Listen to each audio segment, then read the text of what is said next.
Hello बच्चों, चलिए प्रश्न को पढ़ते हैं। दो बल्ब जिनकी वोल्टेज क्रमशः 25 और 100 वाट है तथा प्रत्येक की अनुमत वोल्टता 220 वोल्ट है और 440 वोल्ट की आपूर्ति के साथ श्रेणी क्रम में लगे हैं। कौन सा बल्ब फ्यूज होगा हमें बताना है। 100 वाट का बल्ब, 25 वाट का बल्ब, इनमें से कोई नहीं है, दोनों ही। अब इस प्रश्न को समझने के लिए सबसे पहले हम प्रश्न की मुख्य अवधारणा को समझेंगे। तो सबसे पहले यहाँ पे हम देखते हैं मुख्य अवधारणा।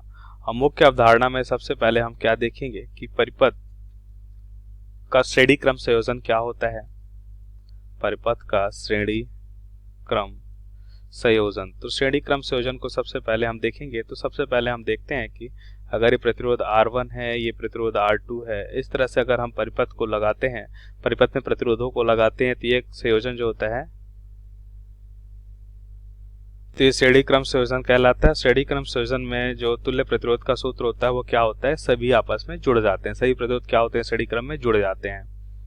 अब ध्यान से देखिए, अगर हम इसमें बहने वाली धारा का मान निकालना चाहते हैं तो हम क्या देखेंगे, इनके मध्य अगर विभवांतर भी है, ए और बी के मध्य विभवांतर भी है, तो ओम नियम से हम देखते हैं कि आई बराबर क्या हो जाएगा, भी, मतलब इसमें बहने वाली इन परिपथ ए और बी के मध्य विभवांतर और इनके मध्य तुल्य प्रतिरोध, यह होता है इसके मध्य धारा निकालने का सूत्र।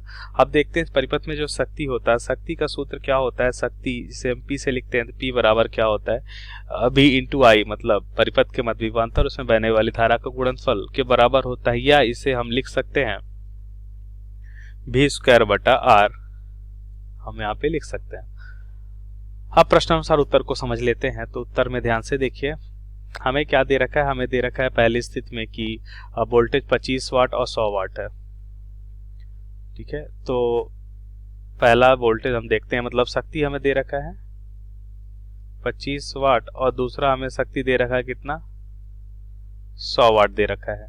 और इसकी अधिकतम वोल्टेज जो है वो कितना दे रखा है, अधिकतम वोल्टेज हो सकता है 220 वोल्ट, और इसमें कितना दे रखा है, इसका भी 220 वोल्ट हो सकता है। तो इसके मध्य हम यहाँ पे देख सकते हैं कि इसमें अधिकतम कितना धारा हो सकता है। तो अधिकतम धारा निकालने के लिए जैसा कि मुख्य अवधारणा में हमने देखा कि P बराबर क्या होता है, V इंटू आई होता है।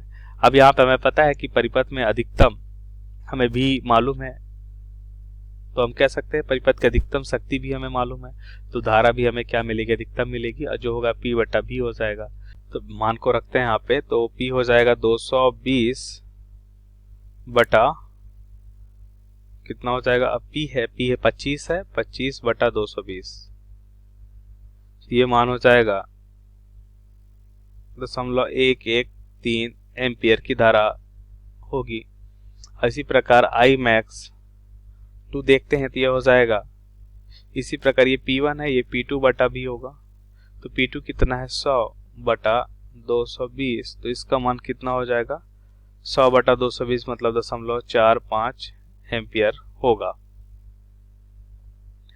अब इस तरह से यहाँ पे देखिए तो क्या हम लिख सकते हैं, इसी प्रकार से हम प्रतिरोध भी निकाल सकते हैं। R1 बराबर क्या हो जाएगा, जैसे कि शक्ति हमने देखा, शक्ति बराबर क्या होता है, P बराबर होता है V स्क्वायर बटा R। तो R बराबर क्या हो जाएगा, V स्क्वायर बटा P, तो V स्क्वायर मतलब 220 का स्क्वायर बटा, यहाँ पे हो जाएगा R कितना है, या हम ऐसा लिख सकते हैं P, R बराबर हमें निकालना है V स्क्वायर बटा P, तो P हो जाएगा यहाँ पे 25। इसी प्रकार R2 अगर हम लिख सकते हैं तो हो जाएगा 220 बटा 220 का स्क्वायर बटा क्या हो जाएगा, 100 हो जाएगा। अब यहाँ पे ध्यान से देखिए, तो हम यहाँ पे देखते हैं कि अब इसे हम क्या करते हैं, एक श्रेणी क्रम में जोड़ देते हैं R1 और R2 को, और इनके मध्य एक हम क्या लगा देते हैं, इनके मध्य लगा देते हैं एक बैटरी। और या यहाँ पे हमें दे रखा है कि 440 वोल्ट की आपूर्ति यहाँ पे हम कर रहे हैं, तो इनके मध्य जो विभव हमें दे रखा है वो कितना दे रखा है, 440 वोल्ट। तो किसमें बल्ब फ्यूज होगा, कौन सा बल्ब फ्यूज होगा हमें बताना है। अब इसके लिए ध्यान से देखिए, हमें पता है अधिकतम धारा बल्ब में कितना हो सकता है, क्योंकि हमें यहाँ पे दे रखा था अधिकतम शक्ति और अधिकतम विभव हमें दे रखा था, तो उसके माध्यम से हमें अधिकतम धारा हमने मालूम कर ली है बल्ब में। अब इसमें देखिए कितना धारा होता है, इसमें हम I धारा मान लेते हैं, अगर बह रहा है तो I बराबर क्या हो जाएगा, V बटा R इक्विवेलेंट, यहाँ पे तुल्य धारा क्या हो जाएगी, V बटा R1 प्लस R2 हो जाएगा। तो यहाँ पे हो जाएगा V कितना हो जाएगा 440 बटा R1, ये हो जाएगा 220 बटा 25 का स्क्वायर, प्लस यहाँ पे भी हो जाएगा 220 का स्क्वायर बटा 100 हो जाएगा। तो ध्यान से देखिए, तो यहाँ पे हम देखते हैं कि हमें क्या मिलेगा, I बराबर मिलेगा 440 बटा 220 का स्क्वायर है, इसको कॉमन कर लेते हैं, 1 बटा 25 प्लस क्या हो जाएगा 1 बटा 100। इसको अगर हल करते हैं तो हमें क्या मिलेगा, देखिए 220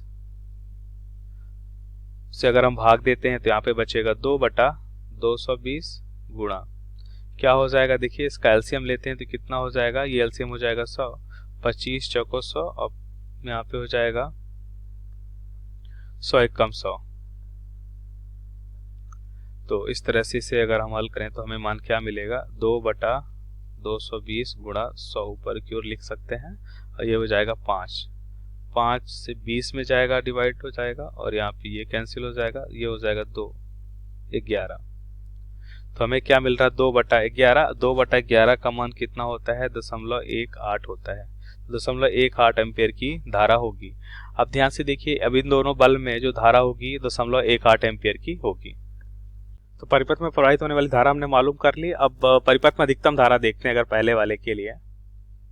तो ध्यान से देखिए, अधिकतम धारा से ज्यादा धारा प्रवाहित हो रही है बल्ब में, जो अधिकतम धारा हो सकती है उससे ज्यादा धारा प्रवाहित हो रही है परिपथ में। बल्ब में अधिकतम धारा कितना हो सकती है, ध्यान से देखिए, यहाँ पे हमने निकाल रखा है 0.113, और ये अधिकतम धारा है बल्ब की, लेकिन इसमें कितनी धारा प्रवाहित हो रही है 0.18। इसका मतलब बल्ब फ्यूज हो जाएगा, पहला बल्ब फ्यूज हो जाएगा, पहला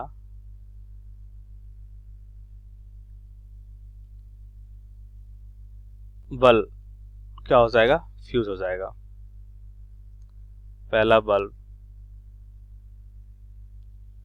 फ्यूज हो जाएगा। दूसरे बल्ब की कंडीशन देखते हैं।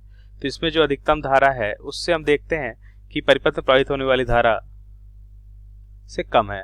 अधिकतम धारा ध्यान से देखिए 0.45 है, और इसमें जो प्रवाहित होने वाली धारा है वो कितना है, 0.18 एम्पियर। इसका मतलब ये बल्ब फ्यूज नहीं होगा। तो ये हमारे प्रश्न का उत्तर हो जाएगा, पहला बल्ब फ्यूज हो जाएगा। और विकल्प देखिए, तो दिए गए प्रश्न का सही विकल्प कौन सा हो जाएगा, पहला बल्ब मतलब 25 वाट का बल्ब फ्यूज हो जाएगा। दिए गए प्रश्न का सही विकल्प बी है। आशा करते हैं आपको समझ आया होगा। धन्यवाद।